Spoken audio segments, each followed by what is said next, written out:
Oke, boleh Kak Santi. Oke. Teman-teman yang mau nyalakan kamera silakan, akan saya foto. Bagi yang mau saja boleh nyalakan fotonya. Yang belum mandi tidak apa-apa nih, hari Sabtu kita ngerti semua. Oke, saya hitung 1, 2, 3. Oke, Kak Santi silakan. Oke. Oke. Tadi tuh di grup saya udah jelasin dan kasih contoh macam-macam sabun yang beredar di kita. Saya bisa ngomong nggak sama salah satu peserta tadi? Ada yang udah lihat? Ada yang bisa kasih masukan atau bantu saya yang mau bicara? Siapapun? Pada ngantuk apa pada lapar nih? Tadi mungkin kalian udah lihat ya beberapa contoh sabun. Jadi sabun itu di luaran ada sabun saponifikasi, lalu juga ada sabun dengan green surfactant. Tapi kebanyakan di luar itu kayaknya hampir 90% tuh sabun di luaran tuh pakai si surfactant. Kenapa? Karena si surfactant ini murah banget, lalu karena dia kan terbuat dari kimia sintetis, jadi otomatis lebih murah. Lalu pembuatannya juga sangat gampang kalau si surfactant ini. Dia jadi nggak secara natural ada reaksi seperti reaksi yang kita akan kerjakan ini, tapi dia tinggal menggabungkan satu bahan dengan bahan yang lain. Jadi mungkin karena lebih ekonomis, lebih efektif. Jadi kebanyakan di komersial itu lebih banyak sabun-sabun dengan berbasis surfaktan. Ada yang udah ngecek sabun atau sampo sabunnya di rumah? Ada yang bisa bantu sharing? Siapa yang mau berbicara? Teman-teman pada nggak mau nih? Mbak, ya, oke, Mbak Noveni. Mbak. Bentar.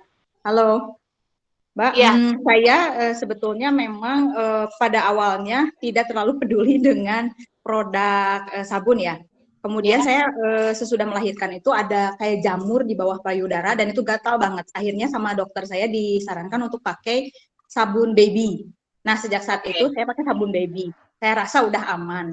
Ternyata waktu saya pelajari lebih dalam, sabun baby yang udah mahal dan dibilangnya delicate, gentle gitu ya, tetap mengandung SLS dan ada juga beberapa yang dengan paraben gitu. Nah, sejak saat itu saya belajar bikin sabun sendiri. Jadi di rumah saya memang sudah sangat rendah less toxic lah, udah bisa dibilang seperti itu. Cuman saya masih mau explore lebih banyak lagi supaya bisa ajak orang lain pakai gitu, karena ini lebih murah, lebih dibikin, buatnya juga gampang, pingin seperti itu Mbak, gitu aja. Thank you. Oke. Mbak Indri Guli, maaf. Silahkan. Halo, makasih Mbak Santi. Sorry nggak bisa nyalain videonya ya. Nggak apa-apa. Ya, jadi sebetulnya aku ikut pelatihan ini tuh karena awalnya aku tuh suka bikin sabun yang dari surfaktan itu Mbak. Oh, oke. Itu Mbak ikut kelas apa gimana? Kenapa? Ikut kelas atau gimana? Ya, jadi waktu itu kakak saya pernah ikut pelatihan dan saya diajarin untuk bikin gitu. Nah, cuman kan karena saya baca-baca juga soal ramah lingkungan dan lain-lain, ini kayaknya agak kurang oke kan. Tapi fokusnya waktu itu saya bikinnya itu sabun deterjen, Mbak. Makanya tadi pertanyaan saya apakah bisa ini menjadi deterjen, karena saya pengen mengganti deterjennya itu justru gitu. Tapi kan ternyata sabun ini agak kurang disarankan ya Mbak, jadinya saya sebenarnya pengen dapat insight juga sih kalau untuk deterjen itu sebaiknya seperti apa. Selain juga sabun cair ini kan pasti akan bisa saya pakai juga untuk sabun mandi dan sabun cuci piring. Gitu aja sih Mbak, makasih. Oke.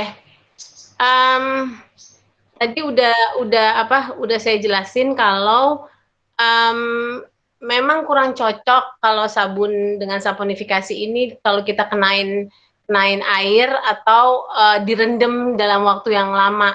Kenapa? Karena ada si soda api ini. Soda api ini bereaksi terhadap soda api itu sabun saponifikasi ini bereaksi terhadap air kita gitu loh. Kalau air kita nggak bagus di rumah, itu nanti bisa ngasih efek buat airnya bisa airnya keruh atau nanti kayak ada butiran-butiran putih gitu. Jadi kekurangan sabun saponifikasi ini dia natural, tapi kalau direndam direndam dalam jumlah banyak dalam kondisi air yang nggak bagus, dia sangat berpengaruh terhadap keabsahan si air gitu. Sedangkan kebanyakan air kita kan nggak bagus ya. Jadi memang nggak saya saranin. Jadi kalau saya nyuci, kadang-kadang saya tuh cuman kucek bagian yang kira-kira kotor aja. Misalnya kerah atau apa, itu saya kasih sedikit, saya kucek, tapi nggak saya rendam gitu. Nah, karena ya memang tadi kekurangannya itu. Gitu. Kalaupun mau, mungkin bisa pakai yang natural-natural, mungkin seperti ekoenzim atau seperti lerak gitu ya. Tapi kalau untuk cuci piring atau cuci-cuci yang lain sih relatif lebih aman gitu. Kalau memang cuci baju memang yang paling ideal itu adalah si surfaktan, karena si surfaktan ini tidak pengaruh terhadap kondisi air kita gitu. Jadi mau direndam mau di apa itu nggak masalah gitu, Mbak Indri. Mbak boleh tanya satu? Oh ya, silahkan. Kan tadi kalau Mbak Santi kan dikucek di bagian yang kotornya aja ya. Itu berarti selesai ya dibilas? Nggak ada proses? Iya, bilas aja. Iya. Oh, oke. Bilas aja. Okay. Atau misalnya direndam air biasa aja. Oke. Direndam air biasa aja. Iya, betul. Kalau enggak misalnya mau yang natural lagi bisa pakai soda es itu, Mbak. Soda es atau apa namanya? Ada yang nanti kita akan bahas dia mengenai sabun cuci di materi sabun cucinya. Ya. Jadi saya jarang sih merendam baju. Merendam baju juga kan juga mengurangi kualitas bajunya juga gitu. Kalau kita pakai deterjen kan emang kita otomatis ngerendam baju bisa sampai setengah jam gitu ya, sampai 40 menit. Tapi kalau kita kan baju juga nggak gitu kotor ya. Menurut saya dengan kita merendam baju, selain kita menggunakan air lebih banyak, ya kita konsumsi air lebih banyak, kita juga mengurangi kualitas dari baju kita gitu. Jadi kucek rendam pakai air biasa, kucek di bagian yang kotor aja, entah itu pakai sabun cair atau pakai sabun batang. Kalau kalian udah bisa bikin sabun batang juga bisa sabun batang gitu ya. Kalau misalnya ngerasa kurang bersih bisa ditambahin si soda esnya itu atau si hidrogen peroksida itu tinggal disemprotin ke bagian yang kotor, nanti tinggal dikucek aja gitu. Jadi nggak direndam gitu. Rendam kan juga berapa banyak air yang kita buang untuk mencuci gitu. Jadi menurut saya buang-buang uang, buang-buang air menurut saya sayang aja air gitu ya. Oke, tadi mungkin Kak Iko udah jelasin kalau saya memang sangat concern di organik skincare, jadi saya lebih banyak sekolah dan belajar mengenai yang organik, yang natural. Tapi jadi mungkin saya kurang banyak paham kalau yang banyak yang sintetis. Jadi saya hanya belajar di permukaan kalau yang sensitif, yang sintetis karena menurut saya yang paling baik adalah yang natural, selain bagus buat kita tapi juga bagus untuk lingkungan kita juga gitu ya. Dan udah 2 tahun ini saya memang memakai semua produk buatan saya sendiri, mulai dari sabun muka, mulai dari sabun cuci piring, sabun cuci botol, sabun pembersih kamar mandi, semuanya itu saya buat sendiri. Dan pertama tuh untuk ibu-ibu yang pasti kita bisa lebih berhemat. Yang kedua, kulit setiap kulit itu mempunyai sangat unik gitu ya. Walaupun mungkin sama-sama sensitif, tapi belum tentu kita sensitif terhadap hal yang sama gitu ya. Misalnya saya sensitif, saya sama Kak Iqbal memakai produk yang sama. Kita pakai produk sensitif, tapi belum tentu saya cocok, tapi Kak Iqbal cocok gitu. Jadi karena tubuh kulit itu sangat personal dan sangat unik, setiap orang berbeda-beda. Kalau kalian bisa buat produk sendiri, itu kalian bisa menambahkan bahan-bahan yang sesuai dengan kebutuhan kalian. Misalnya, aduh anak saya tuh keringetan banget, berarti tinggal ditambahin apa. Aduh, yang satu lagi anak saya tuh sensitif banget, satu lagi. Suami saya misalnya dia menderita penyakit kulit gitu. Jadi itu bisa disesuaikan tuh gitu ya. Jadi itu banyak banget keuntungannya.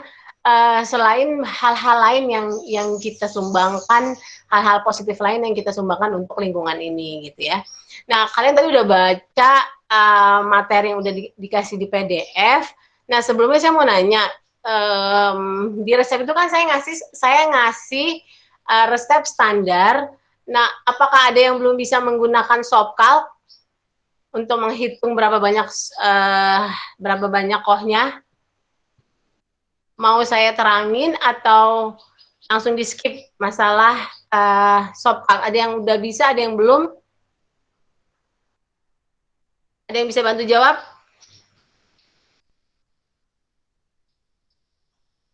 Sudah bisa menggunakan Sopcalc belum ya teman-teman semua? Oke, kita akan terangin aja lagi ya.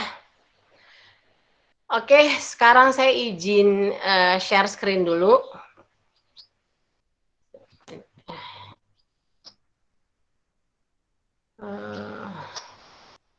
Kita tuh sebenarnya waktunya nggak banyak, tapi materinya tuh banyak banget. Jadi saya akan cepat. Tapi kalau nanti kalian ada pertanyaan, nanti kalian bisa bertanya lagi di sesi tanya jawab yang terakhir atau bentar ya. Atau kalian nanti bisa DM Kertabumi atau DM Instagramnya saya ya. Gitu.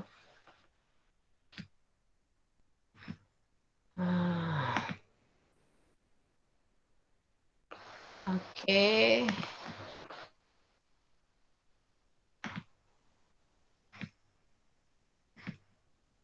Sebentar.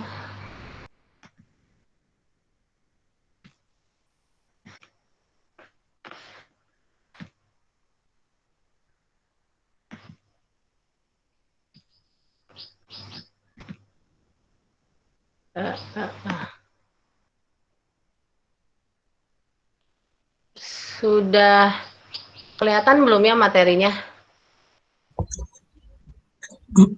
Masih loading Kak Santi. Oke.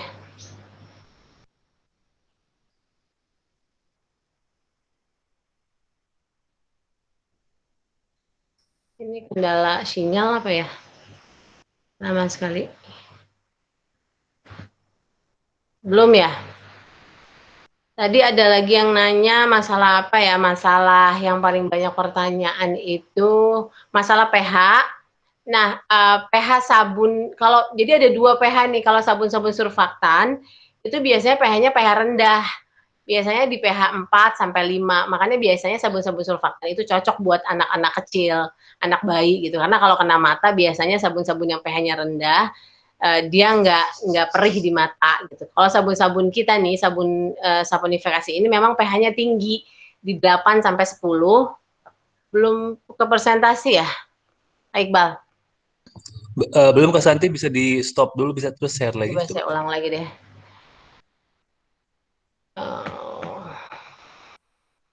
Nah, kalau sebentar ini.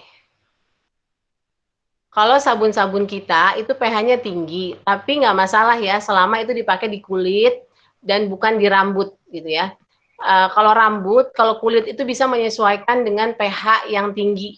Jadi otomatis pada saat kita mandi beberapa detik, beberapa menit dia akan kembali lagi ke pH semula. Jadi nggak masalah gitu. Dan udah banyak banget sabun-sabun saponifikasi yang melewati standar organik maupun natural. Jadi maksudnya kalian gak usah khawatir, itu relatif aman banget. Oke, ini ada contoh sabun-sabun yang Kertabumi. Ya, ini ada materi yang bisa kalian baca. Oke, jadi sebenarnya sabun cair itu berkembang setelah sabun batang. Jadi awalnya itu sabun batang dulu, baru sabun cair. Sebenarnya sabun cair itu awalnya tuh semua dipakai untuk anak-anak karena anak-anak kan cenderung susah tuh ya untuk pakai sabun batang karena teksturnya yang yang licin gitu. Jadi mudah jatuh makanya dibuat si sabun cair ini gitu ya. Lalu sama kalau misalnya kalian udah belajar sabun batang, perbedaannya di sabun cair adalah kita menggunakan si potasium hidroksida karena daya tarik menariknya. Jadi kalau si NaOH yang kita pakai buat sabun batang biasanya daya tarik menariknya lebih kuat, makanya menghasilkan sabun yang keras. Kalau si KOH ini mempunyai daya tarik menarik yang sedikit dan lebih cenderung mudah larut dalam air, makanya kita pakai sebagai bahan utama sabun cair. Dua-duanya itu cuma garam. Kita ngelihatnya mungkin nggak biasa karena apa sih ini gitu ya, maksudnya kita nggak biasa aja mendengar kata soda api atau KOH atau NaOH, tapi sebenarnya ini dipakai di banyak keseharian produk-produk di rumah kita gitu ya kalau kita mau baca gitu. Jadi ini benar-benar kimia yang terbuat dari garam sebenarnya, garam yang dialiri oleh listrik sehingga dia menyimpan panas gitu. Jadi ini kalau kalian menggunakannya dengan benar, dengan hitungan yang benar, secara reaksi kimia dia akan berubah menjadi senyawa yang baru. Jadi si bentuk KOH-nya ini tidak akan ada lagi gitu. Jadi itu relatif sangat aman. Selebihnya kita menggunakan bahan-bahan natural yang lain ya. Nah, untuk minyak juga setiap minyak itu mempunyai karakteristik yang berbeda-beda. Jadi si minyak ini mempunyai lemak, ada yang lemak jenuh ataupun lemak tak jenuh. Nah, tak jenuh. Jadi kita perlu tahu berapa banyak koh yang dibutuhkan untuk saling menetralkan satu sama lain. Makanya kita perlu si kalkulator sabun ini. Jadi kita nggak bisa main ganti minyak sembarangan. Jadi harus ada hitungannya, berapa banyak koh yang diperlukan, berapa banyak lemak yang diperlukan untuk saling bereaksi dan menetralkan dan menjadi sabun ini, gitu ya. Nah, untuk karakteristik minyak sendiri itu kalian bisa googling atau bisa baca gitu ya, karena waktunya sangat singkat, jadi saya nggak mungkin bisa nerangin segitu banyaknya. Yang pasti semua minyak pada dasarnya kalian bisa pakai untuk bikin bahan dasar dari sabun. Tapi setiap minyak itu mempunyai karakteristik sifat yang berbeda-beda yang itu mesti kalian pelajari gitu ya. Dan kadar lemaknya pun berbeda-beda sehingga berapa banyak soda apinya atau sikohnya yang kita pakai ini juga harus melalui proses perhitungan yang jelas gitu ya. Oke, ini yang udah kita lihat. Jadi sebenarnya pada dasarnya minyak itu cuma dibagi dua, minyak yang mengandung lemak jenuh dan lemak tak jenuh. Kalau gampangnya gini deh, minyak yang mengandung lemak jenuh itu biasanya minyak-minyak yang cenderung harganya relatif murah, kayak coconut oil, palm oil, itu biasanya lebih murah ya. Nah, kalau yang mengandung lemak tak jenuh biasanya minyak-minyak yang premium seperti olive oil, avocado oil, castor oil, almond oil gitu ya. Nah, tapi dari sekian banyak minyaknya, sebenarnya untuk golongan minyak yang fatty acid atau lemak jenuh, minyak coconut oil itu udah paling sempurna banget buat sabun cair gitu ya. Dan untuk golongan lemak tak jenuh, golongan ini yang paling sudah sempurna juga adalah si olive oil. Jadi sebenarnya kalian cuma perlu coconut oil dan olive oil. Kalaupun mau tambahan yang lain juga persentasenya juga nggak akan banyak. Karena dua minyak ini udah ideal banget satu sama lain saling melengkapi gitu ya. Dan kita nggak sarankan kalian pakai butter-butteran, si butter, cocoa butter, atau butter. Kenapa? Karena dia akan membuat sabun kalian menjadi keruh.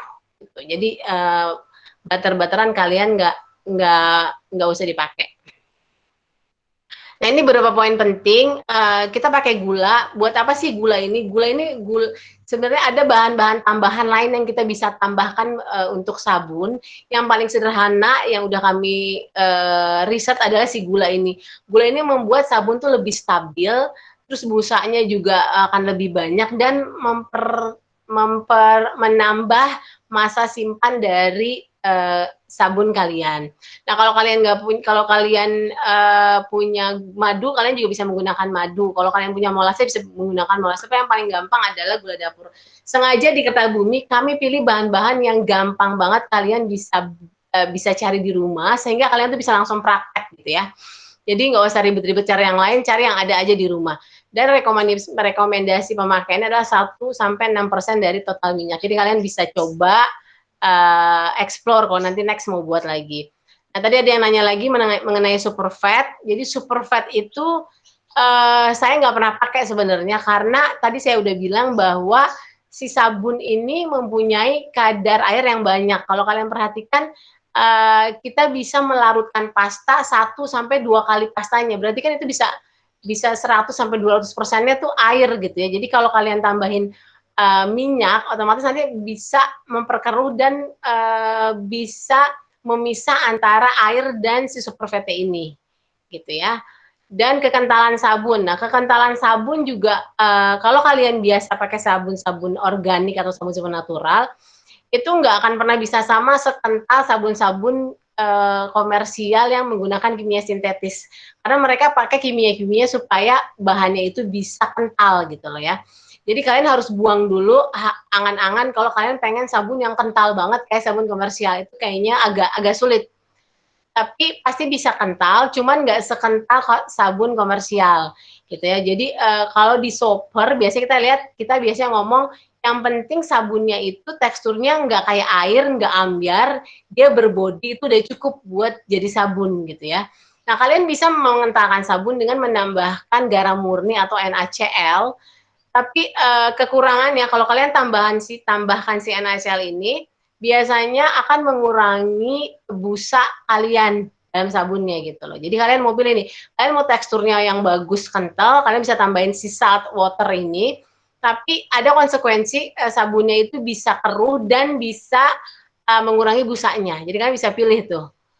Nah, untuk cara buatnya gimana? Kalian bisa bikin 20%-nya NaCl, lalu kalian nanti bisa larutkan dengan air hangat 80%. Nanti kalian tinggal tetesi ke sabunnya sedikit demi sedikit. Nah, untuk tekstur sabun itu nggak langsung, dia butuh waktu sekitar 24 jam sampai teksturnya stabil. Jadi kalau misalnya kalian nambahin salt water ini untuk bikin sabun kalian kental, usahakan jangan sampai kental banget gitu. Kalian tunggu sampai 24 jam. Takutnya nanti kalian ngerasa kurang, nanti begitu kalian tambahin terus setelah 24 jam dia stabil semuanya nanti akan kental banget gitu. Itu saya pernah terjadi waktu saya pertama kali bikin sabun. Saya ngerasa kurang mulu kentalnya sampai akhirnya jadi kayak ager-ager karena kebanyakan saya ngasih si salt water ini. Dan akhirnya jadi susah kan untuk diaplikasiinnya. Jadi sedikit-sedikit aja dan kita harus buang mindset-nya bahwa sabun itu mesti kental. Nggak ada hubungannya sabun kental sama esensi dari sabunnya gitu. Yang penting dia ada bodinya, ada teksturnya, menurut saya itu udah layak jadi sabun. Nah, untuk pewangi juga tadi udah dijelasin bahwa berbeda dengan sabun batang, pewangi itu 1-3% tuh udah wangi banget untuk di sabun cair. Ya, jadi kalian bisa gunakan di 1 atau 2%. Kenapa saya lebih referensiin kalian pakai essential oil? Karena essential oil itu natural, terbuat dari bagian tubuh dari tumbuhan, mulai dari akar, batang, daun bunganya yang melalui proses penyulingan. Jadi itu natural untuk kulit-kulit sensitif, untuk alam kita juga itu mudah untuk terurai. Walaupun kalian bisa menggunakan fragrance, tapi menurut saya fragrance itu dibuat di lingkungan laboratorium, di mana dia dibuat sedemikian rupa supaya aromanya itu menyerupai wangi aslinya. Tapi balik lagi esensi dari sabun itu kalian udah tahu bahwa untuk membersihkan ya, buat apa wangi-wangi kalau itu nanti bisa berpengaruh terhadap kulit kalian dan membawa dampak buruk untuk lingkungan kita. Jadi menurut saya kalau mau wangi mendingan pakai parfum aja. Karena kita mandi paling juga 2-3 menit, habis itu udah kita bilas gitu. Jadi nggak perlu menambahkan bahan-bahan yang menurut saya nggak penting. Berbeda kalau kalian jualan ya, itu kan ada sisi marketingnya. Tapi kalau buat dipakai sendiri, buat keluarga, buat orang-orang terdekat kita, saya pikir semakin sedikit bahan yang kalian gunakan itu semakin bagus. Dan untuk pewarna, sama juga untuk pewarna, kalau kalian mungkin, tapi saya sering ngeliat tuh Mbak, sabun cair ada warnanya. Itu kebanyakan pakai kimia sintetis. Kalau pewarna-pewarna natural itu cenderung nggak stabil, cenderung pudar dan cenderung akan bergumpal atau mengendap di bawah. Jadi menurut saya juga nggak penting itu yang namanya pewarna. Kalian bisa memodifikasi warna dengan mengganti berbagai jenis minyak. biasanya setiap minyak itu akan memberikan warna yang berbeda terhadap sabun kalian. Nanti akan saya kasih contohnya ya. Ini yang udah kita jelasin mengenai kekentalan sabunnya. Nah, untuk air, jadi dalam sabun cair kita ada 2 air yang mesti kita perhatikan. Yang pertama adalah air yang untuk kita gunakan untuk melarutkan si KOH ini. Nah, biasanya dipakai 1-5 kali dari jumlah si KOH. Ini tergantung kalian, tapi umumnya dipakai 3 kali. Jadi kita perlu air yang pertama untuk melarutkan si KOH ini supaya larut. Lalu kedua lagi kita perlu air untuk melarutkan si pasta untuk menjadi sabun cair. Terus dan setiap minyak itu mempunyai karakter yang berbeda-beda. Kalau sabun cair kalau sabun dengan banyak coconut oil kalian butuh lebih sedikit air. Tapi kalau kalian pakai olive oil kalian akan butuh lebih banyak air untuk melarutkannya gitu ya. Nah, untuk berapa rekomendasi untuk melarutkan airnya itu tergantung kalian sukanya kayak apa. Semakin banyak, tadi saya jelasin, nanti sabunnya akan semakin lembut, tapi pastinya akan kekentalannya pasti akan lebih berkurang. Ya, nanti kita akan jelaskan lagi masalah ini. Nah, ini untuk si soap pulp ini, ya.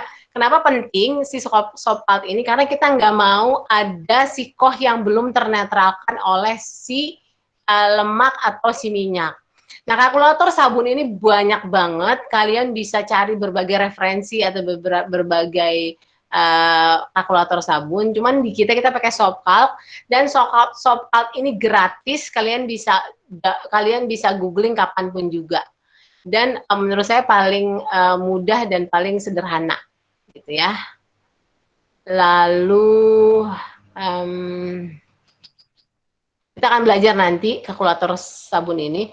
Tapi yang mesti kalian ketahui, berbeda dengan sabun batang, kalkulator sabun ini kita hanya pakai untuk mengetahui berapa banyak soda api atau sikoh ini yang kita pakai untuk saling bereaksi dengan minyaknya. Jadi cuma itu aja yang kita lihat.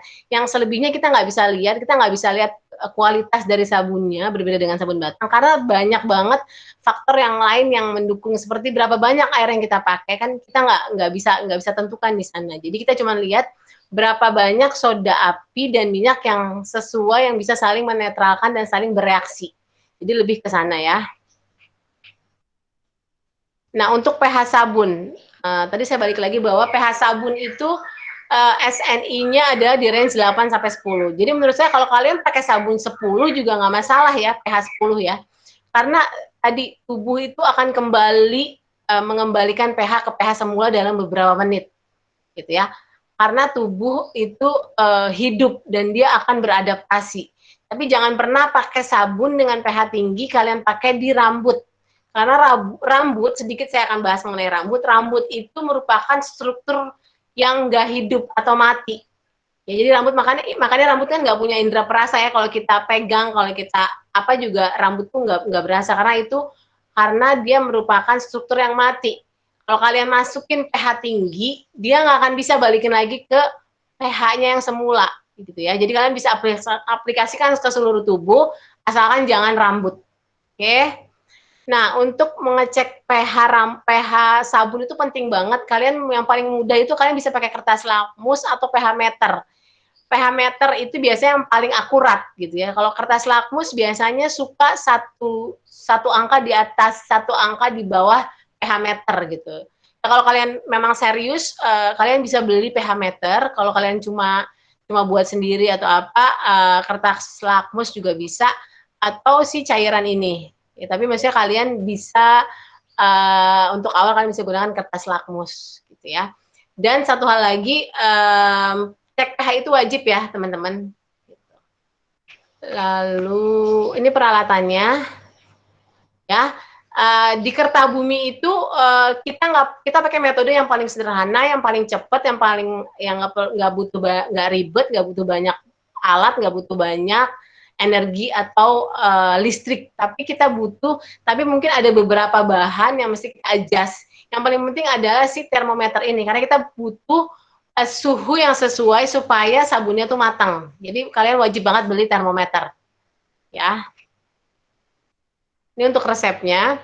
Resep yang saya buat ini bisa dipakai untuk semua jenis kulit karena sudah ideal, karena kita pakai coconut oil 100 gram dan kita pakai sea soft oilnya 100 gram ya. Jadi ini kalian bisa pakai untuk semua jenis kulit. Oke, jangan lupa APD dipakai, dan step by stepnya ini jangan lupa kalau setiap kalian bikin atau membuat sabun, step by stepnya jangan lupa untuk di print dan ditaruh ya. Oke, itu aja dari saya. Kita akan ke soft calc.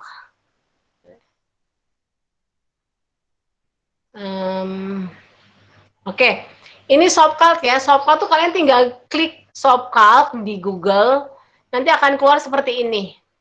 Jadi soft calc ini penting agar kalau teman-teman mau ganti minyak, saya pengen tambahin jojoba oil deh. Mbak, oh boleh, saya mau tambahin almond oil deh, boleh, saya mau tambahin castor oil deh, boleh, saya mau tambahin tamanu oil deh, boleh, kalian tambahin aja sesuai, tapi pastikan semuanya dihitung, ya.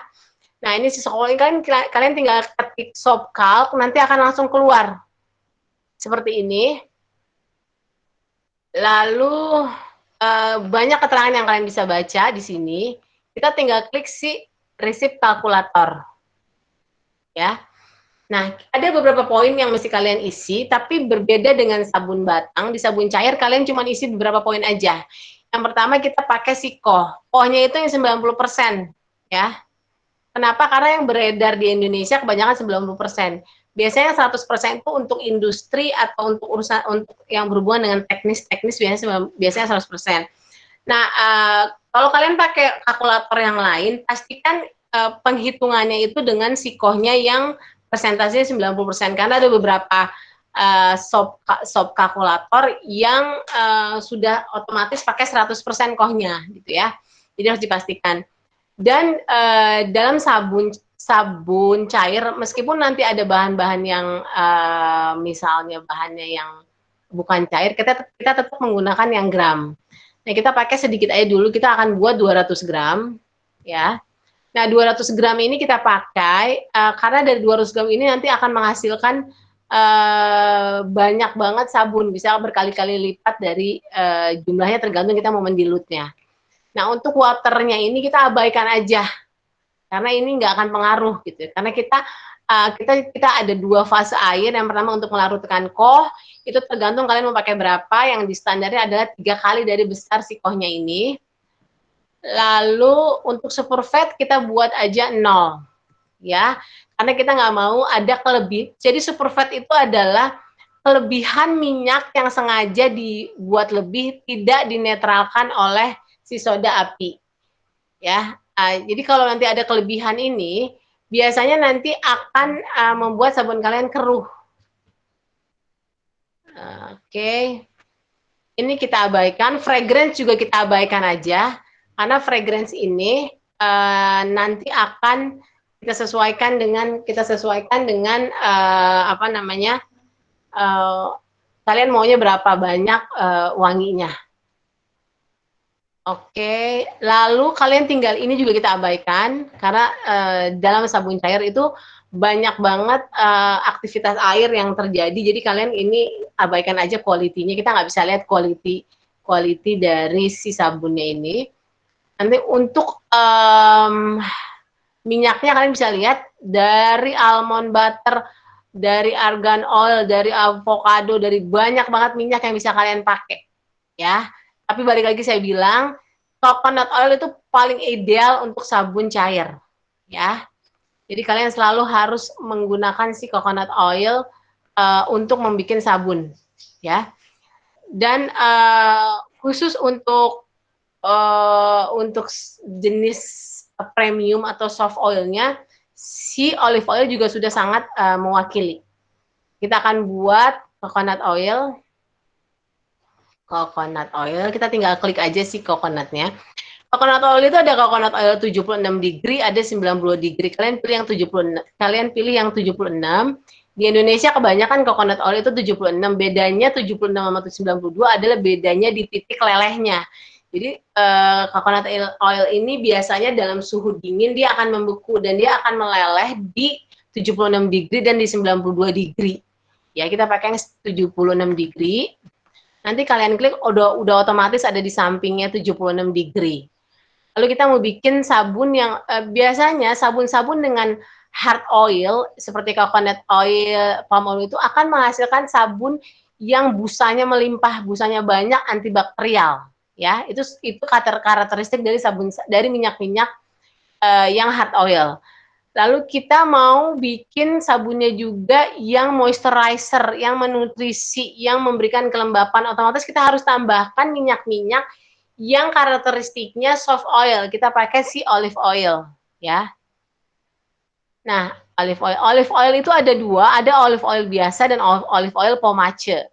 Olive oil yang biasa dipakai untuk kosmetik itu biasanya olive oil pomace. Kenapa? Karena relatif harganya lebih murah, tapi kualitasnya tetap sama bagusnya kalau dengan olive oil yang biasa kita pakai, ya. Nah, untuk olive oil pomace kalian bisa lihat di toko-toko yang udah direferensikan oleh kami. Kalian bisa beli olive oil pomace, ya, untuk harga yang lebih murah dibanding olive oil biasa. Kita pakai olive oil. Nah, jadi kita mau kombinasi 50% busanya melimpah, lalu kita mau 50% juga memberikan moisturizer kelembapan buat kulit. Oke, nanti kita tinggal total, calculate resep, udah 100. Jadi, ini udah selesai kita. Lalu kita tinggal view or print resep. Jadi, udah. Ya. Jadi kita pakai, oh sorry ini saya salah di sini, nggak keklik. Ininya kliknya di sini. Oke. Nanti kalian langsung keluar. Keluarnya adalah kita pakai Siko 90%. Kita perlu 49 gram KOH untuk 200 gram total oil. Ya, jadi gampang banget. Udah beres. Ya. Jadi sangat sederhana si soap calc ini.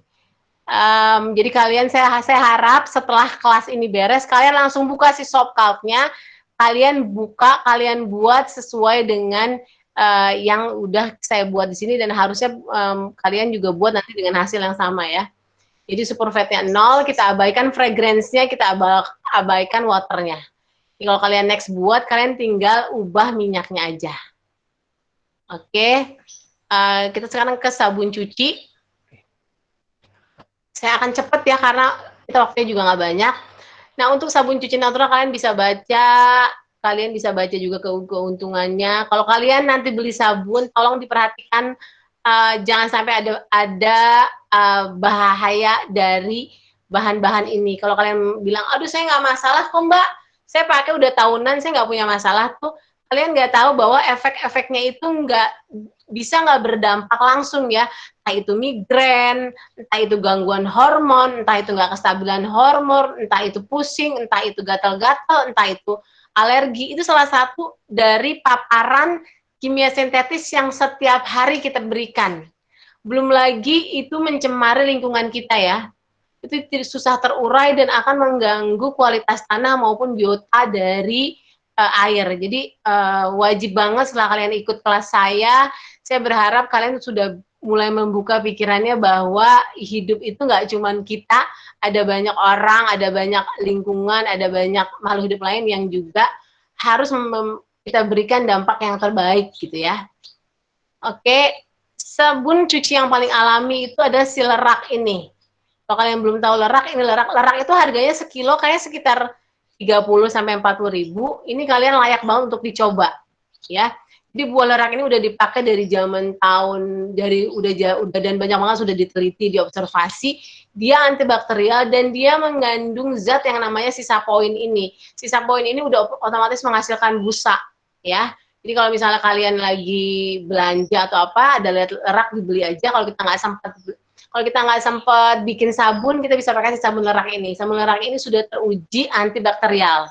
Ya, jadi kalian bisa pakai dan kalian bisa baca untuk step by step-nya. Ya, nanti kalian bisa tanyakan kalau ada yang kalian tidak ngerti. Yang kedua adalah ekoenzim. Ekoenzim juga sama. Ekoenzim ini udah jadi sesuatu yang viral juga. Pembersih yang serbaguna, di mana kita bisa memanfaatkan sisa dari buah-buahan, ya. Step by step-nya juga kalian bisa lihat.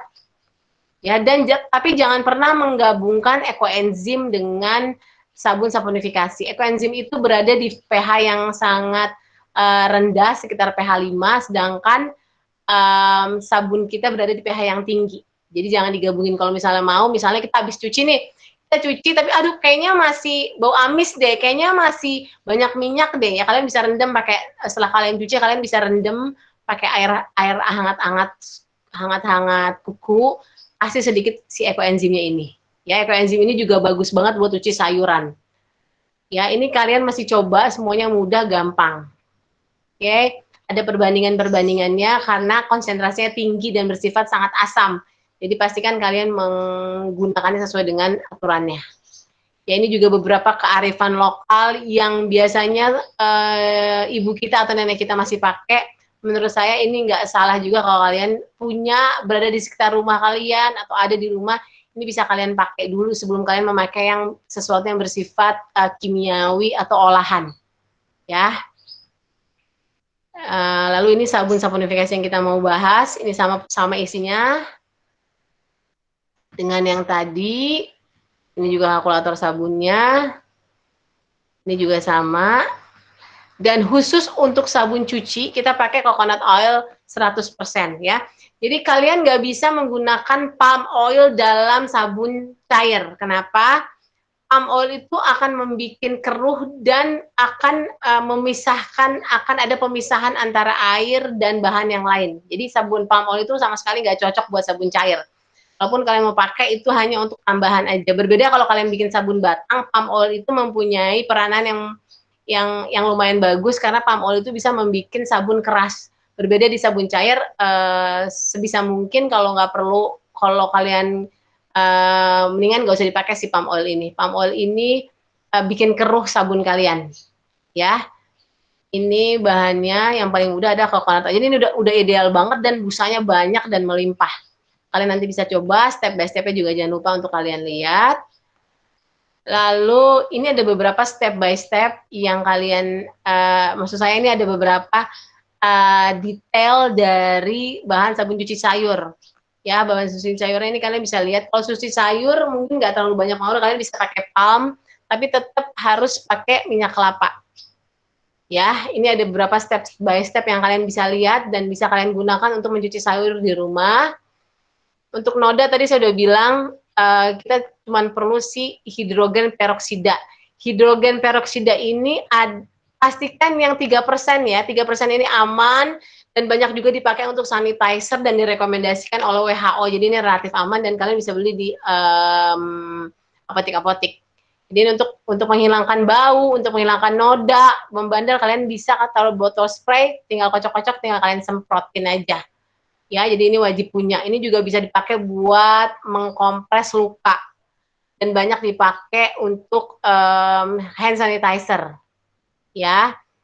Lalu ini untuk sabun cuci piring, bahan cuci piringnya. Lalu ada soda es. Soda es tadi ada yang nanya buat apa sih soda es itu? Kalau saya sebenarnya nggak pernah pakai soda es, cuman kadang-kadang kalau kalian mungkin ada cucian yang terlalu berlemak atau terlalu berminyak gitu ya, kalian bisa tambahin si soda es ini atau si baking soda. Ya, dua-duanya ini antibakterial, menghilangkan minyak, menghilangkan kotoran, dan menghilangkan bau apek. Ya, jadi ini kalau di rumah tuh harus punya tuh namanya baking soda. Oke, lalu kalau misalnya aduh kulit saya tuh sensitif banget, nah kalian juga bisa tambahkan sabun dengan gliserin atau vegetable glycerin. Lalu kalau kalian kulitnya sensitif, gitu ya.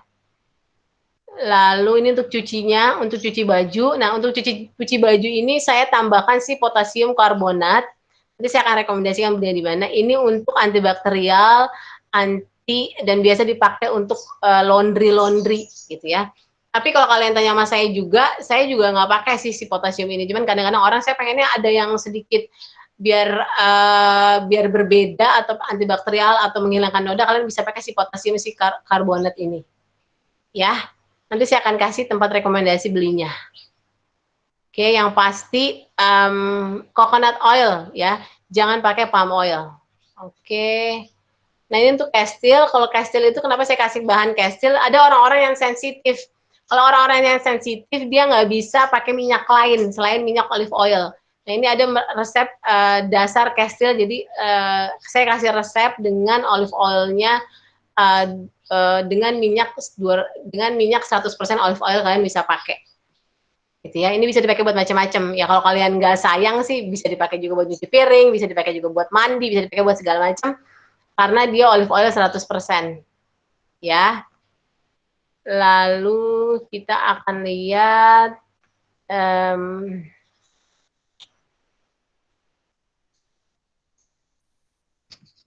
sebentar ya.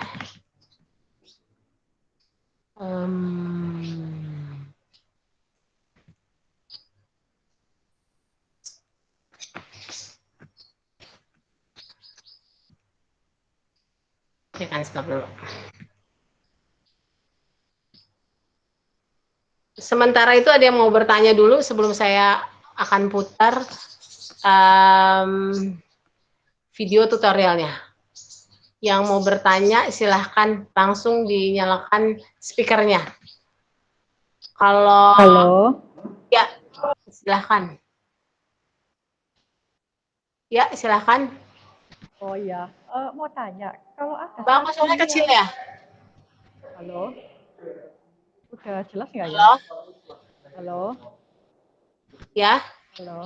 Iya, mau tanya, kalau ada sabun yang mereka bilang bisa dipakai untuk semua, untuk rambut, muka, badan, itu kenapa ya? Kok bisa untuk semua gitu? Boleh tahu sabun apa? Dokter Bronner's ya? Dokter Bronner. Saya juga pakai Dokter Bronner. Iya. Saya awalnya juga seperti itu, sama maksudnya saya pakai Dokter Bronner. Dokter Bronner itu best selling nomor 1 sabun organik ya. Bentuknya kayak gini, Dokter Bronner. Ya. Dokter Bronner ini best selling nomor 1 dan banyak dipakai oleh selebriti Amerika lah ya. Nah, dia mengklaim bahwa sabunnya ini bisa buat segala macam, bisa buat shaver, bisa buat apa, bisa buat apa. Dan bisa buat pakai rambut. Nah, pertanyaan saya, Mbak udah pernah dicoba belum buat pakai rambut? Belum. Nah, gini aja supaya nggak penasaran, kalian bikin sabun saponifikasi sesuai dengan resep saya, lalu kalian coba pakai di rambut. Gitu. Kalau saya pribadi dan saya banyak ketemu sama orang tuh rata-rata hampir sebagian besar itu nggak cocok. 90% orang nggak cocok.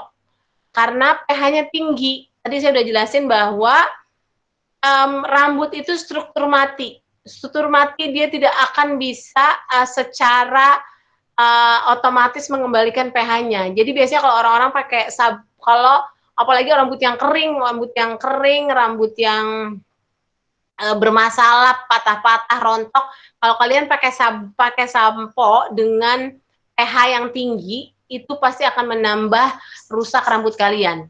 Jadi rambut itu struktur mati, dan rambut itu mempunyai pH yang lebih rendah daripada kulit. Kulit kepala dan rambut itu mempunyai pH di sekitar 3 sampai 5 bergantung dari jenis kelamin, hormon maupun aktivitas kita. Jadi pH-nya sangat rendah banget di kepala.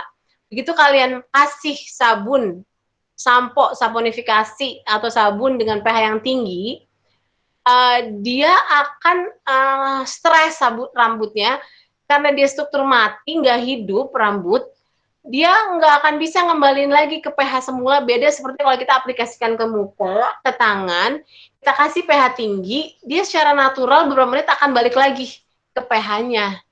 Gitu. Jadi biasanya kalau saya nggak mau menjelekan si Dokter Bronner ini, karena ya mungkin juga ada orang yang cocok, biasanya mereka akan ngasih solusi setelah kalian pakai sabun ini untuk rambut, kalian harus aplikasikan misalnya minyak ataupun cuka apel disemprotin lagi. Jadi setelah pH-nya tinggi, kalian harus bantu dengan si cuka apel yang bersifat asam supaya membalikan pH-nya. Tapi saya udah coba, saya juga nggak cocok sih ya. Coba mungkin ada nggak di sini yang udah pernah pakai sampo untuk pakai sampo dengan sabun saponifikasi atau sabun-sabun atau sampo-sampo yang pH-nya tinggi? Ada yang mau sharing? Halo Mbak Santi. Silahkan coba. Mbak, gimana pengalamannya pakai apa? Saya pakai sabun batang yang belajar dari Kata Bumi juga. Emang awal-awal itu kurang enak sih makainya, jadi saya harus pakai cuka apel untuk bilasnya. Tapi lama-kelamaan ini rambutnya enak sih, udah kayak pakai sampo biasa, cuma rontok. Rontoknya Nggak parah. bisa ya, Mbak, itu Iya. nggak boleh. Iya. Itu kasihan, rambutnya stres. Iya, Dan makanya. saya salah satu kenapa saya sekolah diploma sampo ini, karena saya juga frustasi. Saya frustasi, kenapa ya? Saya tuh suka banget sama saponifikasi ini karena natural ya. Jadi bener-bener minyak sama si soda api. Saya pakai segala macam minyak, mulai dari yang murah sampai yang mahal, tapi rambut saya nggak pernah bisa. Di keluarga saya semua komplain, samponya kok gini, rambut saya kayak tikus kecebur got, kayak sampo ijuk, kayak apa gitu ya. Kenapa sih kok nggak bisa gitu ya? Akhirnya saya belajar. Nah, pas saya belajar, justru itu yang membedakan. Karena struktur mati dari rambut kita ini yang tidak bisa mengembalikan atau tidak bisa menyesuaikan dengan pH tinggi. Makanya kalau di dokter Bronner atau orang yang menggunakan sabun dengan sampo yang tinggi, mereka harus selalu semprot cuka apel. Tapi kan maksud saya PR lagi ya, mandi pakai cuka apel, pakai ini. Dan lama-lama tuh akan bikin rusak rambut ya. Kecuali untuk rambut-rambut yang berminyak, rambut-rambut yang normal itu masih oke. Tapi kalau rambut-rambut yang kering, rambut-rambut yang sering kasih ini kasih itu sayang banget gitu. Ada yang Mbak, mau ya? Sekalian mau nanya juga Mbak, ini kan tadi kan katanya kalau mau mengentalkan kan pakai NaCl garam murni, itu garam laut ya Mbak ya? Atau Simalensol itu termasuk nggak? Beda ya? Beda lagi. Nanti saya kasih di grup belinya di mana ya. Karena sebenarnya sama-sama garam Mbak, cuman kandungannya ini yang berbeda. Sebenarnya bisa aja sih pakai garam biasa di rumah, kayak garam biasa di rumah. Cuman kadang-kadang tuh ada yang mengandung yodium, ada yang mengandung apa, dan itu bereaksi sama si soda api atau si KOH ini. Biasanya nanti sabunnya akan keruh atau apa gitu. Tapi ya kalau mau iseng, dulu tuh saya pernah pakai garam yang putih banget tuh apa namanya ya? Garam putih yang agak tidak mengandung yodium, itu masih bisa dipakai tuh. Kalau yang mengandung yodium itu nggak bisa karena efeknya tuh sabunnya jadi nggak stabil. Terus tadi saya udah bilangi bahwa si KOH ini berpengaruh terhadap kualitas dari airnya, gitu. Satu lagi boleh Mbak Santi? Boleh. Tadi kan melarutkan airnya itu kan makin banyak kan makin bagus. Tapi kalau airnya banyak itu berpengaruh pada efek bersih sama busanya nggak? Kalau efek bersihnya sih enggak, pasti membersihkan. Tapi kalau busanya, iya. Karena kan konsentrasinya makin kecil karena banyak si airnya ini. Kalau di luaran ya, sabun komersial di luar itu bisa sampai 5 sampai 6 kali dari total pastanya di larutin ya. Oh, oke. Makasih Mbak Santi. Oke, ada yang mau bertanya sebelum kita setel video prakteknya? Mas Santi? Bu Santi. Boleh. Nah, Mas Santi tadi waktu ngitung pakai soap calc itu, kan yang keluar di akhir itu minyak hanya dalam satu satuan aja.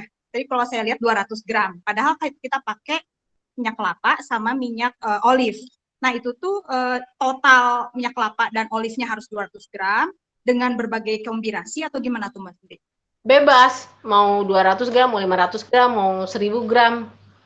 Bebas, nanti tinggal dibuat di persentasinya itu Mbak.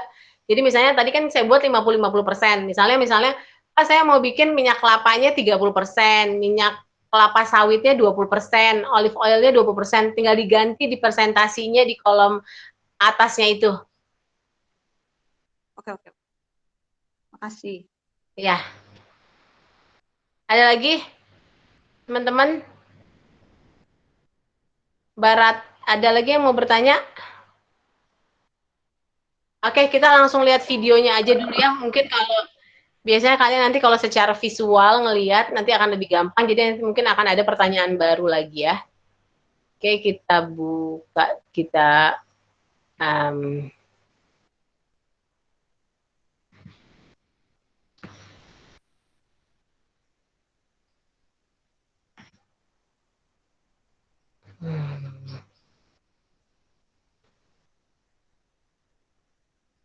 coba ya.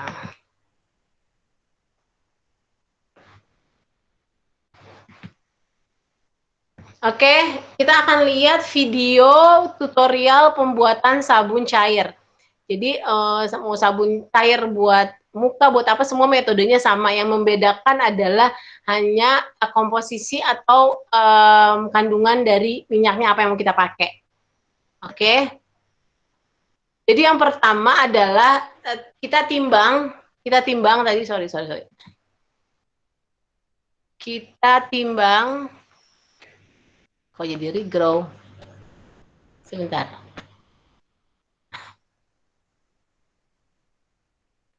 Ini kok regrow sih? Sebentar, kenapa jadi ke sini? Sebentar.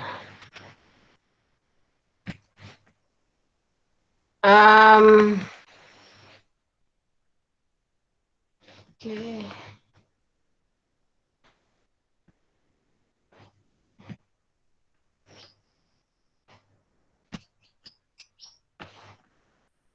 Nanti jangan lupa kalian kalau misalnya sudah selesai kelasnya, dicoba untuk bikin sopalnya ya, supaya nanti kalian nggak bingung nanti nextnya. Jadi nanti bisa pada saat jam 5 nanti saya bisa koreksi benar atau enggak yang kalian buat.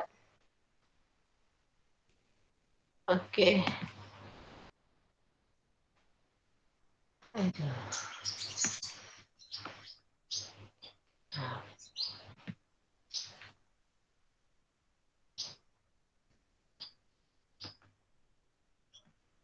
Escape.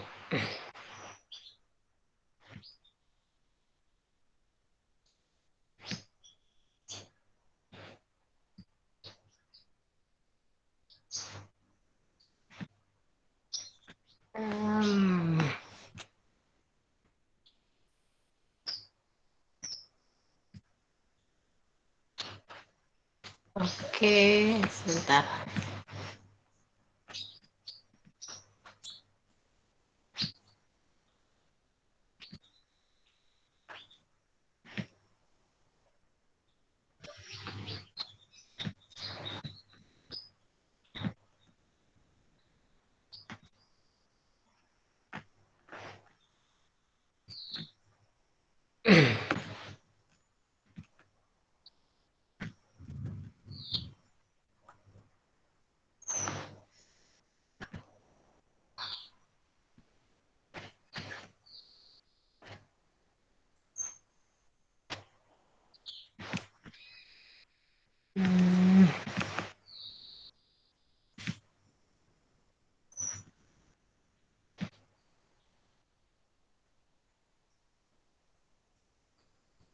Apa nih?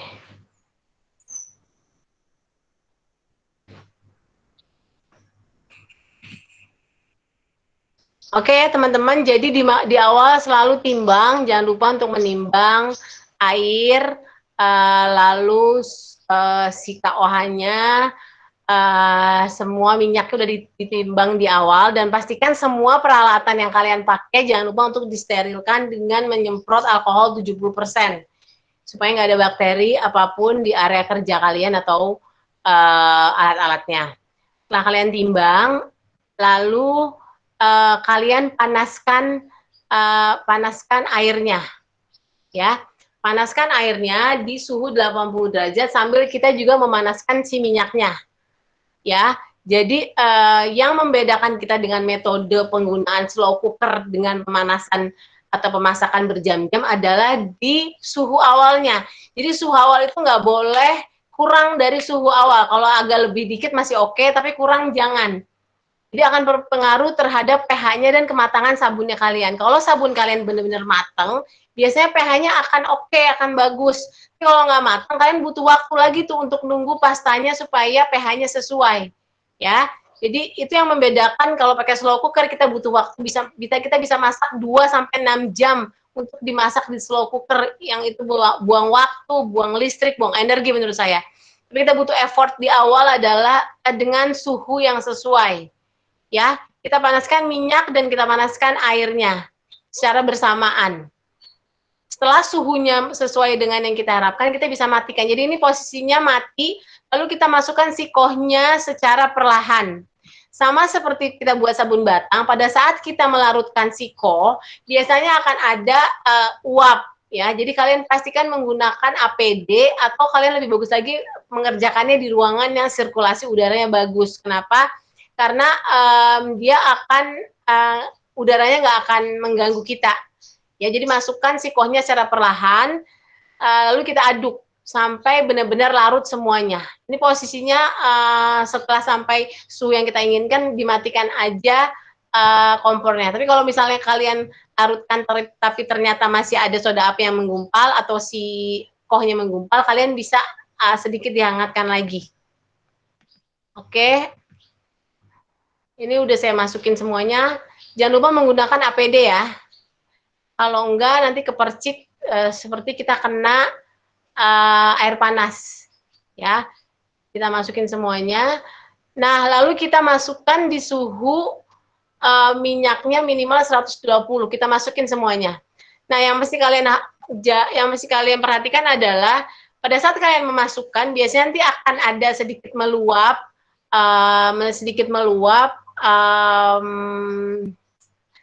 adonannya. Jadi pastikan menggunakan wadah yang 3 atau 4 kali dari tinggi adonannya.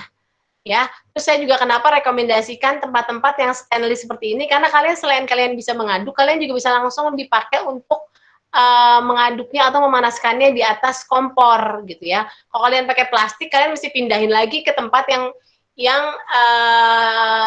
tahan panas untuk kalian panaskan kan. Jadi kalau kalian pakai yang kayak saya ini, nggak usah dipindah-pindahin lagi, tinggal masukin aja ke atas kompor. Ya, pastikan tingginya ini harus 3 atau 4 kali dari adonannya, supaya nanti pada saat dia naik ke atas ada luapan, itu nggak kemana-mana. Ya. Atau masukin perlahan-perlahan sampai turun si busa atau adonannya. Ya. Ini posisinya juga sama gasnya sudah mati. Ya. Jadi dimasukin, lalu kalian tinggal aduk rata pakai sendok dulu. Masih dalam kondisi yang panas, ini langsung kita blender. Kita pakai hand blender. Itu kenapa di awal selalu diinformasikan bahwa gunakan blender yang tahan panas. Nah, karena kita perlu blender yang kuat untuk bisa memblender secara konsisten paling nggak 3 atau 4 menit nggak berhenti. Karena ini pengaruh ke kematangan sabun kalian. Ya. Lalu kalau misalnya blender kalian, kan blender tuh macam-macam. Kalau blender kalian kira-kira udah kerasa panas, ya kalian berhenti aja. Berhenti, lalu pasang lagi. Berhenti, lalu pasang lagi. Kalian lihat petunjuk penggunaan hand blender kalian. Hand blender kan biasanya nggak bisa lebih misalnya dari 5 menit atau 10 menit. Jadi misalnya udah panas, ya kalian stop, biarin aja dulu. Atau tutup dulu, tunggu 10 menit, kalian aduk lagi. Ya. Nah, kalau udah teksturnya semuanya udah tergabung antara minyak dan si larutannya itu, kalian bisa masukkan minyak, kalian bisa masukkan si gula, kalian bisa masukkan si madu ke dalam tahap ini. Ya. Nah, setelah itu kalian bisa aduk kembali. Nah, gunanya, nah kalau kalian perhatikan, ini adalah terekam bahwa terjadi yang namanya volcano. Volcano itu reaksi secara natural yang menunjukkan bahwa si sabunnya ini saponifikasinya udah berjalan sempurna.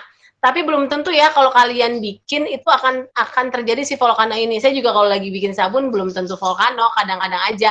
Karena banyak yang dipengaruhi mulai dari suhu, mulai dari kecepatannya, mulai dari bahan, jadi banyak banget. Nah, kalau kalian ketemu fase ini, itu kalian harus langsung stop hand blendernya. Ya, ini pertanda bahwa saponifikasinya udah berjalan sempurna. Kalian stop hand blendernya, nggak usah pakai lagi hand blender. Kalian stop. Kalau kalian perhatikan secara lebih dekat, ini sudah memasuki yang namanya fase gelling atau transparan. Ini udah jadi pasta nih. Ya, biasanya kalau udah melalui proses volcano ini, biasanya pH-nya udah bagus, sabunnya juga udah jernih. Kalau kalian dilute ya, kalian bisa lihat ini namanya fase gel transparan atau jadi pasta. Jadi kalian harus terus aduk sampai teksturnya mengental seperti pasta, seperti vaselin. Pada saat kalian mengaduk tuh nanti biasanya ada beberapa fase, ada fase seperti bubur, ada fase lagi seperti memisah. Itu biar aja terus aja aduk sampai dia teksturnya mengental seperti vaselin. Intinya gitu ya. Nah, kalau kalian membuat yang sabun cuci itu kan pakai 100% coconut oil. Nah, coconut oil itu cenderung lebih keras ya. Jadi kalau misalnya udah agak lembek-lembek kayak pasta kayak vaselin itu udah berhenti aja, jangan kelamaan. Kalau kelamaan nanti jadi kaku banget. Ya. Nah, ini udah jadi pastanya. Ini udah jadi nih, kita udah 70% beres sabun kita. Ya kalau kalian lihat sangat sederhana, sangat cepat dan udah jadi. Kayaknya nggak nyampe setengah jam tuh udah jadi sabun. Ya. Ya, tapi perhatikan tolong step by step dan kuncinya dan safety-nya, karena semua bermain di suhu yang sangat tinggi. Nah, ini udah jadi pasta. Ya. Nah, kalau kalian perhatikan, bentuknya itu seperti apa ya? Seperti vaselin, teksturnya gel, transparan, ini udah jadi. Nah, kalian tinggal tuang ke wadah yang tahan panas, karena kita perlu waktu sekitar 24 jam supaya reaksi eksoterm, reaksi yang terjadi secara naturalnya ini sempurna. Ya, jadi ada proses di mana soda apinya atau si kohnya itu dengan si minyaknya akan bereaksi. Videonya nggak jalan. Jalan Jalan Kak Santi. Oke. Ya, jadi ini kalian tinggal taruh di wadah. Ini udah jadi pasta. Nah, pasta ini kalian bisa kapan aja cairkan dan dia expired 1-2 tahun. Kalau saya suka stok pasta banyak. Karena semakin lama pasta kalian diamkan, kalian biarkan proses eksotermnya ini berjalan, sabunnya akan semakin bening, sabunnya akan semakin lembut, sabunnya akan semakin enak banget dipakai. Ya, jadi kalau kalian lihat, buat yang banyak pastanya, didiemin aja. Ini kalian tutup dengan kalian tutup dengan kain. Lalu kalian taruh di tempat tertutup yang gelap dan kering. Ya, ini contoh beberapa pasta saya. Jadi biasanya saya banyak banget pasta. Nah, lalu kalian nanti bisa tes kejernihan. Jadi ada dua tes yang bisa kalian lakukan. Yang pertama adalah tes kejernihan. Biasanya sabun kalau udah jadi, dia kalau kita tes dengan kejernihan, biasanya bisa 1:10 ya. Satu pastanya 10 airnya kalian tes. Kalau udah bening biasanya tuh udah jadi sabun. Tapi kadang juga ada sabun yang keruh tapi udah jadi sabun. Biasanya ada banyak faktor yang menyebab sabunnya itu keruh. Ya. Tapi yang paling penting adalah kalian harus selalu tes pH-nya. Kalau pH-nya masih belum jernih, kalian punya dua cara. Kalian bisa pakai cara yang cepat, yaitu dengan menambahkan citric acid, atau kalian bisa diamkan lagi pastanya. Makanya kalau saya ideal tuh pasta didiemin dulu aja supaya pH-nya bagus. Nah, ini contoh kertas lakmus yang paling sederhana ya. Kalian bisa pakai dan kalian bisa tes pH-nya berapa. Gitu. Oke. Nah, kalau pH-nya udah sesuai, udah jadi. Nah, setelah semua sudah jadi, kalian tinggal dilute. Nah, berapa banyak yang dilute tergantung dari pastanya. Misalnya pastanya, berapa banyak pasta yang mau kalian cairkan, kalau mau semuanya. Kalau saya kan suka stok pasta nih, ya kalian tinggal cairkan sesuai dengan kebutuhan kalian.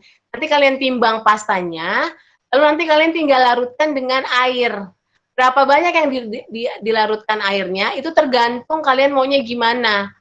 Kalau saya sukanya di awal tuh 1:1 1,5. Biasanya 1,5 kali dari 1,5 kali dari berat pastanya. Ada 2 cara untuk melarutkan pasta. Yang pertama, kalau mau cara cepat, kalian bisa sambil menghangatkan airnya di atas kompor dengan suhu yang stabil, suhu yang kompor yang kecil apinya. Kalian terus larutkan sampai pastanya benar-benar larut sempurna. Atau kalian misalnya, saya nggak mau pakai energi, saya mau pakai cara manual, ya kalian tinggal ambil air, masukkan pastanya, kalian tutup, kalian diamkan aja. Tapi kalau kalian diamkan seperti itu, pasti akan larut, karena itu kan sabun akan larut dengan air. Mungkin akan butuh waktu aja, bisa sehari sampai 2 hari sampai larut pastanya benar-benar larut. Atau kalau mau cara lebih cepat, misalnya airnya pakai air panas, lalu kalian masukkan si pastanya, kalian tutup diam. Jadi ada berbagai macam cara, tinggal disesuaikan dengan kondisi kalian. Kalau suhunya udah dingin, pastikan harus selalu masukkan essential oil, fragrance oil di suhu di bawah 40 derajat. Kalian tinggal masukkan si essential oil. Kalau kalian mau tambahin vitamin E, kalian juga bisa masukkan vitamin E di fase cooling down ini. Ya, jadi sesimpel itu dan sesederhana itu. Ya, jadi kalian pasti bisa dan harus langsung dipraktekin. Ya. Jadi deh sabun kita. Oke, ada yang mau bertanya? Karena kebetulan saya tuh ada acara, jadi saya akan tepat waktu ya. Kita akan berhenti di 2:30. Kita punya waktu 5 menit lagi. Kalau kalian masih ada pertanyaan, nanti masih ada di sesi terakhir. Silahkan, ada lagi yang mau bertanya? Kita masih punya waktu 5 menit. Halo Mbak Santi. Silahkan. Halo Mbak Santi, mau nanya dong, itu untuk ada 3 pertanyaan. 1, takaran gula atau madu berapa? Kedua, fase gel itu diaduk pakai spatula aja ya? Yang kalau udah fase gel itu, yang setelah vulcano. Yang ketiga, garamnya itu kalau mau pakai garam kapan dimasukkan ya? Garam buat mengentalkan pH atau menurunkan pH? Mengentalkan Mbak Santi. Yang untuk mengentalkan tadi yang garam murni. Berapa banyak aditif yang bisa kita tambahkan seperti madu atau gula, itu 1-6% dari total minyaknya. Itu ada di materi ya. Yang kedua, kalau udah masuk fase gelling, teksturnya udah mengental, kalian harus langsung berhenti. Kenapa? Karena semakin lama kalian mengaduk, nanti akan semakin keras. Nanti kalian susah untuk masukin ke dalam wadahnya. Gitu. Yang ketiga, kapan masukin garamnya? Setelah kalian dilut. Nanti kan kalian dilut pakai air. Wih, kayaknya kayak enceran nih ya. Baru kalian tinggal tetesin si cairan si NaCl itu. Gitu. Ada lagi yang mau bertanya? Teman-teman, kalau saya kecepatan, silahkan ditanya, menerangkannya. Karena sebenarnya tuh belajar sabun cair itu memang nggak bisa secepat ini dan nggak bisa sesederhana ini. Jadi saya benar-benar maksimalkan banget. Pokoknya teman-teman kalau ada pertanyaan, nanti kita bertanya di sesi terakhir. Yang pasti praktekkan dulu sesuai dengan yang saya kasih dan diulang-ulang materi maupun video rekamannya nanti akan dikasih. Ya Mbak Indri? Itu kalau airnya itu ada standarnya nggak sih Mbak, berapa banyak yang digunakan untuk melarutkan si pastanya? Tadi airnya ada 2 air untuk melarutkan. Yang pertama adalah untuk melarutkan sikohnya. Sikoh ini sangat mudah larut dengan air. Pastikan untuk melarutkannya itu bisa 1-5 kali besarnya sikoh yang udah kita hitung melalui shop calc. Ya, standarnya orang pakai 3 kali dari besarnya sikoh. Oke. Yang kedua adalah kita butuh air untuk melarutkan pastanya. Berapa banyak air yang kita butuhkan untuk melarutkan pastanya, itu tergantung kalian mau seencer apa, kalian mau sebanyak apa. Biasanya orang pakai 1,5 kali dari berat pastanya.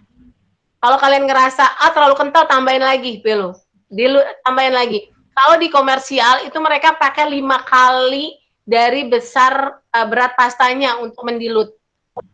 Gitu. Ya, jadi itu harus selalu dicoba dan di trial and error mana yang paling cocok untuk kalian. Ya, untuk vitamin E juga kalian bisa tambahkan setelah penambahan essential oil. Vitamin E-nya itu 1% dari banyaknya essential oil dan banyaknya vitamin E itu dari pasta plus air yang udah kita dilute. Jadi setelah kita dilute, kita timbang dulu berapa banyak, baru itu 1%-nya atau 2%-nya essential oil yang mau kita pakai. Ya, ada lagi teman-teman yang mau bertanya? Ini ngerti atau nggak ngerti nih? Lagi Mbak. Apa? Mbak, kalau misalkan itu sabunnya dipakai untuk sabun cuci piring, mau masukin aroma lemon, apakah bisa pakai lemon yang kulit lemon itu Pak, Mbak, atau harus? Nggak bisa. Lemon itu bersifat asam. Lemon itu bersifat asam ya, jadi jangan menggabungkan sesuatu yang asam dengan yang basa. Sabun kita pH-nya tinggi, 8. Itu sifatnya basa. Lemon itu bisa di pH 3, 4. Kalau kita masukin nanti akan merubah strukturnya. Dia bisa pisah antara air sama minyaknya. Ya, kalau mau pakai essential oil yang lemon atau pakai fragrance yang lemon. Oke, Mbak. Oke. Untuk essential oilnya berapa banyak ya? Tadi kan udah dikasih tahu, ayo. Essential oil itu 1-6% dari total pasta dan air yang kita dilute. Semuanya ada di materi ya. Kalau misalnya kalian lupa, baca lagi materinya. Dan nanti video ini akan direkam dan akan diberikan oleh Kak Iqbal. Oke teman-teman, mohon maaf banget waktunya udah habis karena biasanya saya akan nambah waktu sih. Cuma karena saya ada lagi Zoom meeting ini, jadi saya benar-benar harus on time.